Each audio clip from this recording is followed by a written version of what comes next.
Good morning. And welcome to First Parish in Framingham. Welcome whether you are one of the 35 people in our sanctuary. Welcome if you are watching this on our live stream or on Zoom. Welcome if you are watching this after the fact. First Parish in Framingham is a welcoming congregation. That means it does not matter how you move around in the world, who you love, your gender, your age, your ethnicity. What matters is that you are a part of this community, gathered in love and service for justice and peace. During this time together, we ask for the safety and comfort of all to please keep your masks on. During our time of gathering, congregational singing will be shared in our minds and souls rather than with our voices. And please set your cell phones to their most worshipful mode. You're fine. It's all right. We are here. Love has held our congregation together since 1701. It has been 21 and a half months since we worshiped in this space. I hope that love has held our congregation together during that time as well. Friends, welcome home. Our chalice lighting words are from the poem The Room by Stephen Dunn. The room has no choice. Everything that's spoken in it, it absorbs. And it must put up with the bad flirt, the overly perfumed, the many murderers of mood, with whoever chooses to walk in. If there's a crowd, one person is certain to be concealing a sadness, another will have abandoned a dream, and at least one will be a special agent for their own cause. And always there's the functionary, somberly listing what he does. The room plays no favorites. Like its windows, it does nothing but accommodate shades of light and dark. After everyone leaves, its entrance, of course, is an exit. The room will need to be imagined by someone, perhaps some me walking away now, who comes alive when most removed. They'll know from experience how deceptive silence can be. This is when the walls start to breathe, as if reclaiming the air, when the withheld spills forth, when even the chairs start to talk. We light this chalice for this room.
From all that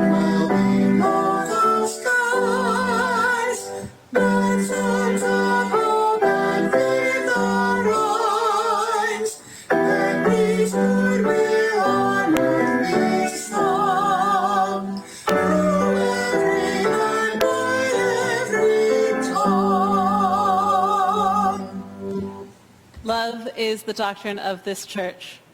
The quest of truth is its sacrament, and service is its prayer.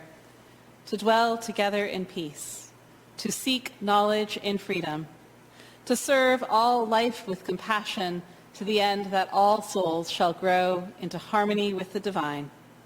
This is our great covenant, one with another and with our God. In March of 2020, I was preparing a time for all ages, as I did every Sunday. And Tracy Robinson Harris, who was our interim minister, and I had been talking, and we thought to ourselves, it would be great to feature some of the lessons that are happening in our RE community. And so I prepared a time for all ages that I never ended up giving. And this week, when Aaron and I were talking about the sermon topic, and it came to light that a topic was starting to emerge, and I thought to myself, aha, I know. I'm going to reach back and re-give that one I gave 2 years ago. And then it struck me earlier this week that I never gave it. And so I am so excited to finally deliver this time for all ages.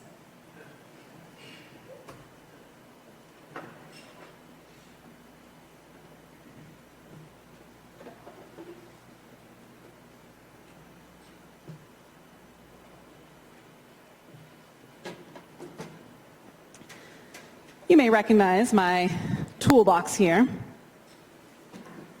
And our 3rd and 4th grade class that year was doing a program known as the Toolbox of Faith. And so the idea here is that we as Unitarian Universalists each pack our own toolbox. We fill it with the things that we need. Those pieces that we put together are unique and individual to each of us on our own. If we are an eyeglass repair person, then we have a very specific set of tools, tiny, fine, detail-oriented work. If we are a craftsperson, then our toolbox looks altogether different, with pom-poms and crayons and bits of felt and glue. So then what does the Unitarian Universalist toolbox look like? Well, it's got some rather odd things in it, doesn't it? First among those is a mirror for reflection. An opportunity to look and see what it is that we reflect into the world, and to truly look at ourselves and everything that there is to see inside. And then perhaps a flashlight to shine a spotlight on the things that are in darkness, for justice, an opportunity to shine a light. We dig a little deeper in here, and we find a rock, courage and conviction, the things that ground us, that bring us to our roots, and the opportunity to hold on, to feel the rough edges, and to dig deep and have the courage and the conviction to take action on the things for which we have shed light.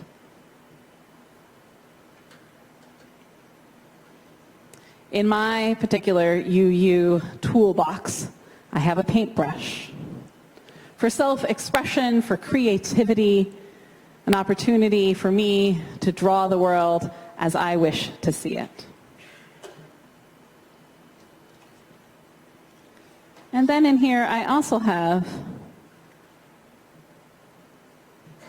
my magnifying glass to remind me to question things, to question everything, to look more closely, for there are answers out there.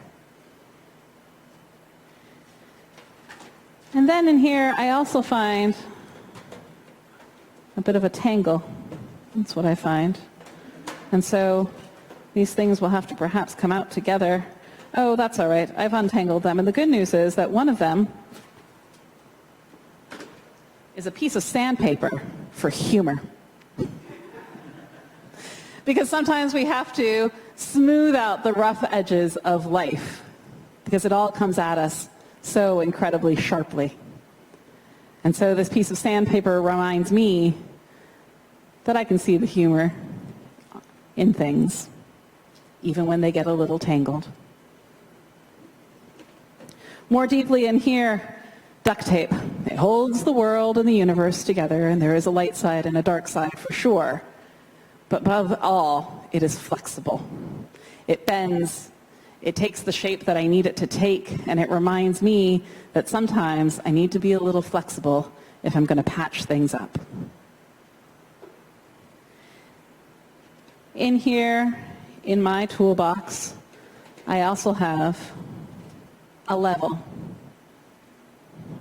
to remind me to ground myself, to find the balance between right and wrong, between beautiful and ugly, between all the different polarities that exist within me. And last, but certainly not least, my toolbox includes a stethoscope. Because I need to listen.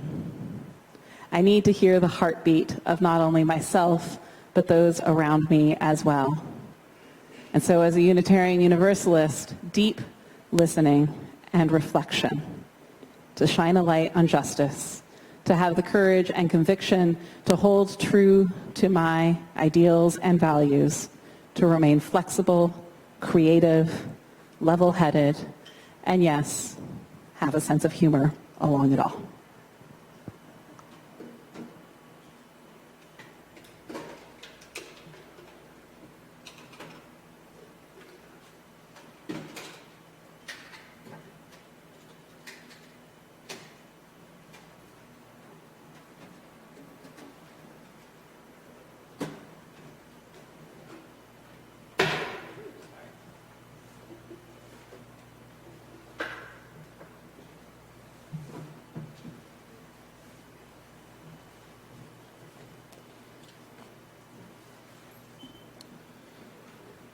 This is the time in our service that we set aside for sharing of the things which weigh deepest on our hearts. Humor. Today, all joys. Debbie and Dave share the joy that their daughter Sarah is going to be married this fall. From Robin, a sign of returning to normality, I hope. She writes, my bagpipe and drum corps will march in St. Patrick's Day Parade this year after 2 years of no performances or rehearsals. A joy shared by everybody present, but maybe you didn't notice it, new cushions that you are sitting on, funded by the congregation and the Memorial Fund. And we light one final candle for all the joys and the sorrows that are too great to share this morning.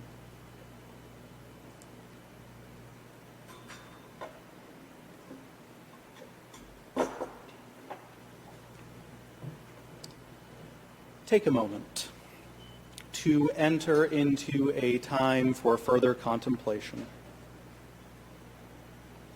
Whether that is focusing on your breath, feeling the pew back supporting you, connecting to the ground beneath you. O Spirit of life and love, named and unnamed, but who calls each one of us beloved. We give thanks for this gathering, some 30 here in person, 23 on Zoom, countless others watching. I give thanks for the leaders of this congregation, who it seems each week make thousands of decisions. I give thanks for you, members of this community who have supported it. I give thanks for the staff and others who collaborate to make worship possible. This, too, is a time to mourn. The pandemic rages on.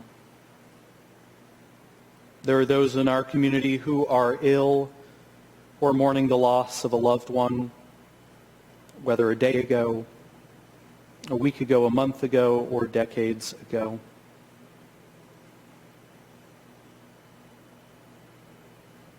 May they know that they are not alone in their mourning, in their loneliness, in their isolation. It is carried by all. We know that this world is beautiful and it is broken. We live with so many oppressions and catastrophes. May we be moved to action, to work to bend the arc of the universe towards justice. It'll take all of us to bend it. And from time to time, we make mistakes. We slip up and trip up with our words. We say things that we didn't mean to say. We put barriers up. May we find ways, because we are still breathing, to return to right relationship, even if the person we are seeking right relationship with is ourselves. I say these words and dream of these worlds because I know that everything began with a dream and with a word. May it be so, and amen.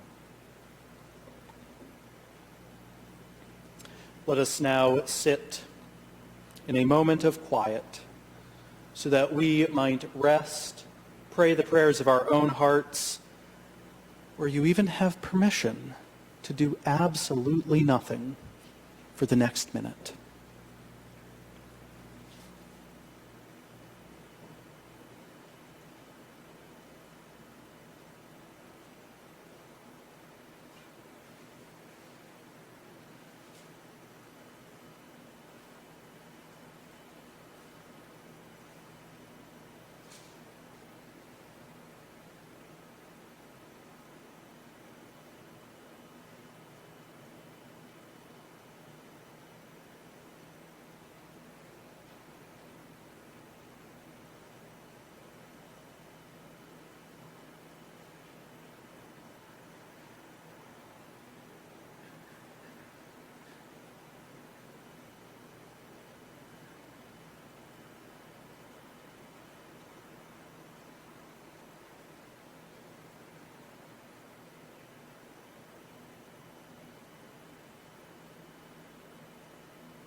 May it be so.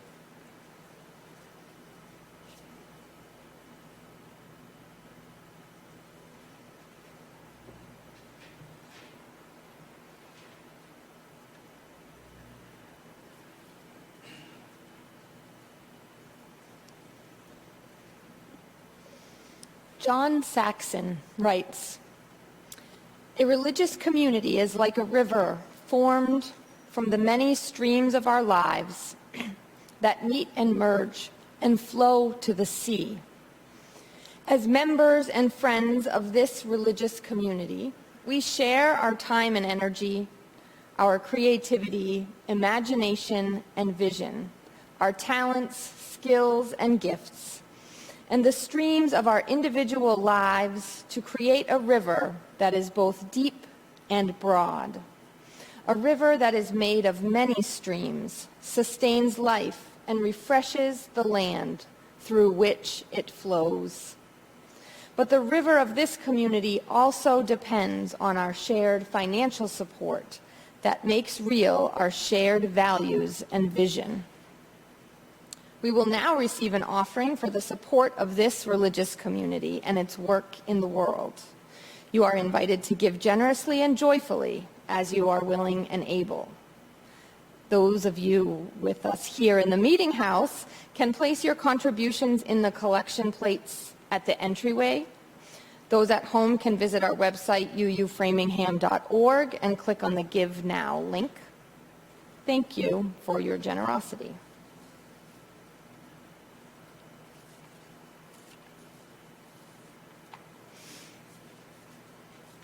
And now, our reading this morning is a poem by Ada Limon entitled Dead Stars. Out here, there's a bowing even the trees are doing. Winter's icy hand at the back of all of us. Black bark, slick yellow leaves, a kind of stillness that feels so mute it's almost in another year. I am a hearth of spiders these days, a nest of trying. We point out the stars that make Orion as we take out the trash. The rolling containers, a song of suburban thunder. It's almost romantic as we adjust the waxy blue recycling bin until you say, man, we should really learn some new constellations. And it's true. We keep forgetting about Antlia, Centaurus, Draco, Lacerta, Hydra, Lyra, Lynx. But mostly we're forgetting we're dead stars too. My mouth is full of dust and I wish to reclaim the rising, to lean in the spotlight of streetlight with you, toward what's larger within us, toward how we were born. Look, we are not unspectacular things. We've come this far, survived this much. What would happen if we decided to survive more, to love harder? What if we stood up with our synapses and flesh and said no, no to the rising tides, stood for the many mute mouths of the sea, of the land? What would happen if we used our bodies to bargain for the safety of others, for Earth? If we declared a clean night, if we stopped being terrified, if we launched our demands into the sky, made ourselves so big people could point to us with the arrows they make in their minds, rolling their trash bins out after all of this is over.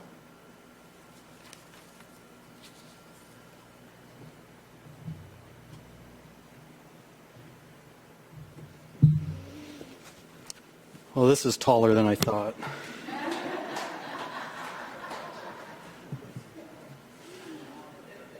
You know, we kept up here the order of service for March 8th, 2020.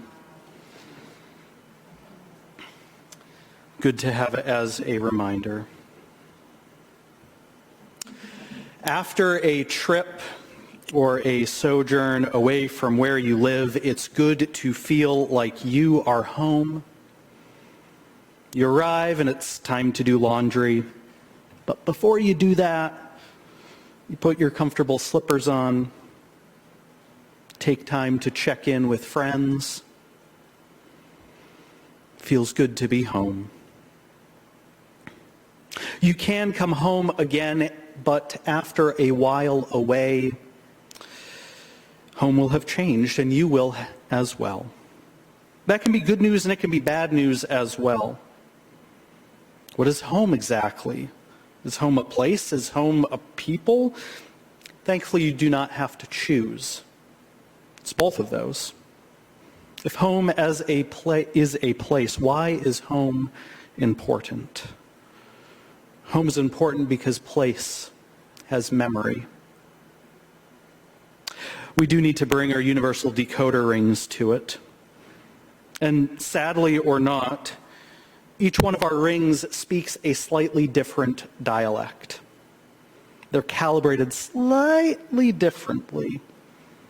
A place has memory, a certain something that evokes something in us. A place having a memory is why we have pilgrimage places, which are all about the spiritual journey to a certain place. But I wonder, what is more important, the journey or the destination? The common wisdom seems to be that it's the journey, but I think the location counts as well. How is a place dedicated to a purpose? What does a place teach us? Memories also attach themselves to a place in a very powerful way. It makes sense when someone asks us to recall a certain event. The when is often right in the question, and then the where comes after. Where were you when you fell in love? Where were you when you heard that Pearl Harbor had been attacked, when JFK had been assassinated, when 9/11 happened? According to Robinson Meyer, psychologists hypothesize that we lock in that memory by linking it to a where, that integrating many stimuli together helps us remember something particularly important. They call this process episodic memory formation, the locking of ideas and objects to a single place and time. Indeed, we do not have to remember a place unless something powerful and meaningful happened there. A professor of psychology and brain science at Dartmouth says, when you walk into someone's office, your brain records the information of the pieces of furniture, screens, bookshelves, windows inside. Your brain may not remember the arrangement of that office if nothing important happens there. In fact, you'll probably forget it. But if something memorable does happen, you will commit the setup of that room to your memory forever. That room will be linked to what you learned inside it. So the fact that you remember the counters of your parents' house, the armchair of your aunt or uncle, a favorite vacation spot, or the way the sun fills this space at 10 a.m., is because something memorable happened there. Memory imbues meaning into a space. Because a building without community, without story, is just architecture. So much of our journey over these last 21 and a half months have been about returning to this space. The stark white walls, the red carpet, the sound of the organ. The smell of the building, I know you are wearing masks. It has not changed. I asked Barb Grieve about that, and he said it has stayed the same over the course of his life. It's important to get back to a place where we live, once again, in this container of memory, sitting in a certain pew with your sister, a concert, a sermon, a wedding, funerals, dedications, Christmas Eve services. I think about this congregation from 1918 to 1927. Some of you might know why I'm thinking about this. It was a time of tediousness that lasted nearly a decade. Things were shaky then. The steeple had fallen down in 1918? Then the church burned down on the afternoon after Easter in 1920. During that time, there was considerable discussion about affiliating with Plymouth Congregational Church across Edgell Road. We shared worship with them for a while, and then we terminated that agreement. It was a time when we couldn't meet in the space that was our own. We debated, do we build a church to serve the worship needs, or do we build a parish house to serve the social and educational needs? The morning after that, fourth meeting house burnt down, 15 men and women joined the parish. The pastor told the newspaper, there is no doubt that there will be a new church. On the site of the old edifice, we have an active and enthusiastic congregation, and all are willing to work. It will take a lot of money, but the people are willing to make that sacrifice. I cannot tell just when the new edifice will be built, but probably by the end of the year. Oh, John Henry, how you were wrong. It would be about 7 years until that church would be built. And yet during that time, especially right after the fire, attendance went up. Before the church burnt, average attendance was 46. In Village Hall, it was over 60, according to Reverend Lewis's 1922 minister's report. I wonder what would it have been like to leave Village Hall after worship and see the site of this church. I imagine it was something like an eclipse. You could see the future, but it was obscured. You could only see the penumbra of light peeking out from around it. June Jordan has a beautiful poem about this. There is no chance that we will fall apart. There is no chance. There are no parts. There is no chance that we will fall apart. There is no chance. There are no parts. Barbara Holmes, in her stunning work, Crisis Contemplation, explores Jordan's poem, writing that no matter how fractured things seem to be, no matter how the crisis splinters, our delusions, there is a solid foundation within and beneath, between and beside us.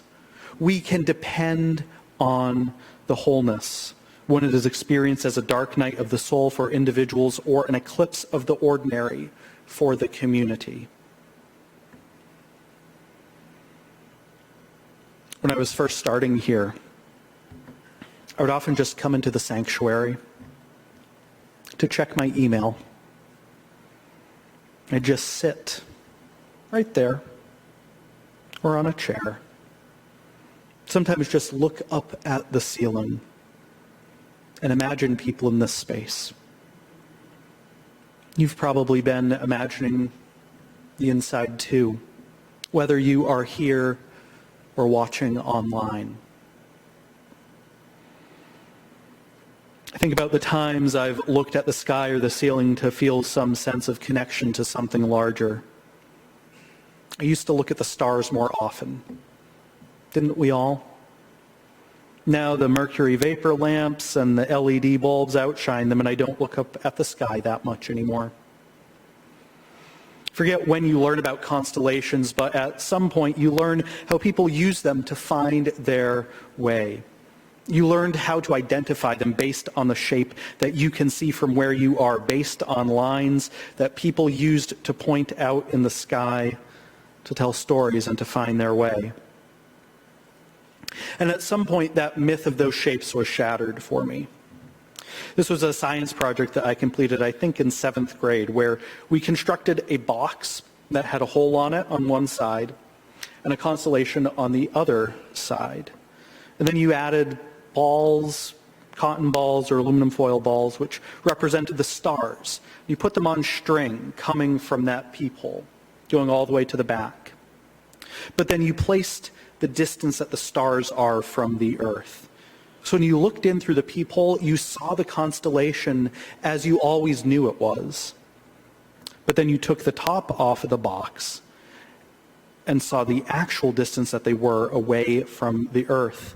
And the constellation you know and love disappeared. I hadn't thought about that project for years.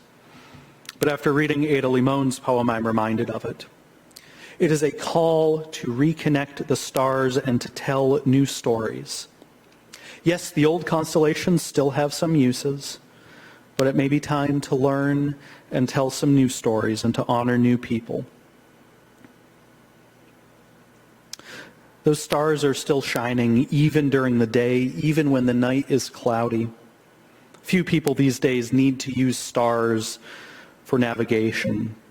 We use GPS or magnetic compasses or other parts of the natural world. The stars, it seems, have lost their uses, and it may be time to restory them and string them together in new ways. That's what I hope worship does. It helps us make sense of the world. It gives us direction. And we can use the same words and the same sights and sounds and tell new stories. Ada Limon writes, Man, we should really learn some new constellations. And when I was writing this, I was going to go in the direction about how we should connect the stars in new ways. But when I sat down with this poem, I wanted to figure out, what about those constellations that Limon mentions? A quick web search review reveals the same adjectives about each one of those constellations.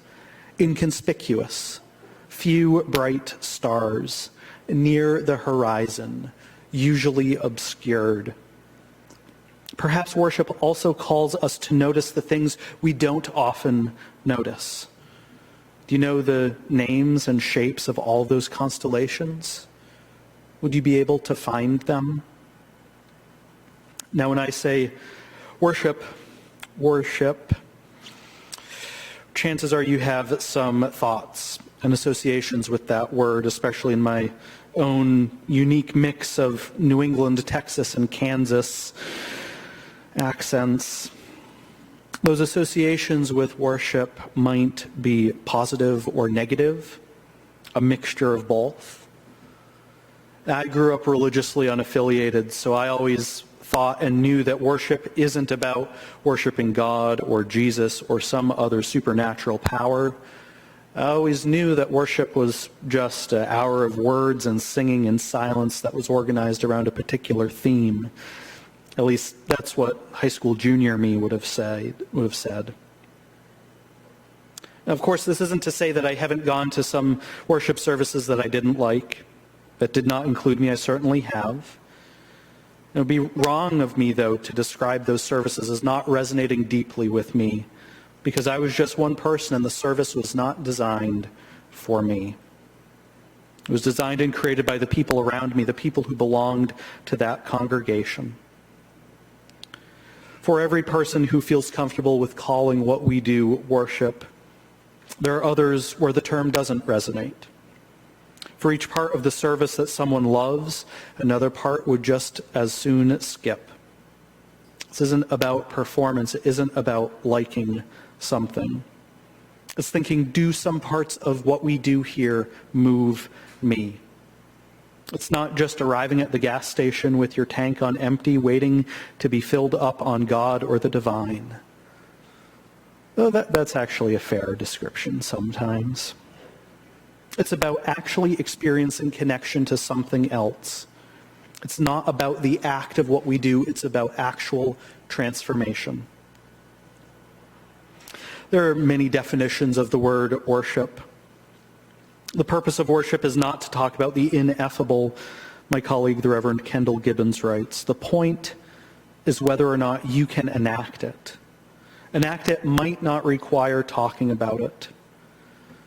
That's my goal, to seduce people into an understanding of worship where they understand what I'm doing, whether they understand what I'm doing or not. Worship comes from an Old English word meaning worthship. In my sense and understanding of the word, it's more about focusing on the things that give us a sense of worth, that make us feel connected, that make us feel worthy of love or considering other things of worth. Now, the great Unitarian minister Von Ogden Vogt called worship a celebration of life, which many, many, many Unitarian Universalists have picked up and embraced. If you were members of a Unitarian Universalist congregation from 1963 until 1993, you likely sung out of hymns for the celebration of life, the Blue Hymnal. And I think we adopted that moniker at our peril, calling worship celebration of life. There was a parody hymnal. Yes, we have things like that. A parody hymnal that came out around the same time or after that was called Hymns for the Celebration of Strife. I think that represents sometimes what we do. We go into our heads during difficult times. We forget about how our hearts feel during trying times. We have forgotten about lament as well. But that's all a theme for another time. My friends gathered here or online, Perhaps to worship means that when we roll out those gray and black trash bins, when we look up at the stars, we stand in awe. And either we find the familiar constellations, or we learn the stories about the forgotten ones, or we connect the stars in new ways. Maybe worship also means to live our lives in such a way that the future generations will make constellations to aid in how they move around in the world, to aid in the telling of our stories. May it be so.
And so as we leave this space, let us take the light of love out into the world and use it to brighten our pathways. And when we need to rest or recharge, be challenged or affirmed, may that light guide us safely back. May we hold the light always, and the light hold us always. Amen. And go in peace. We will listen to Dean play the prelude, postlude.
Bingo, Preston.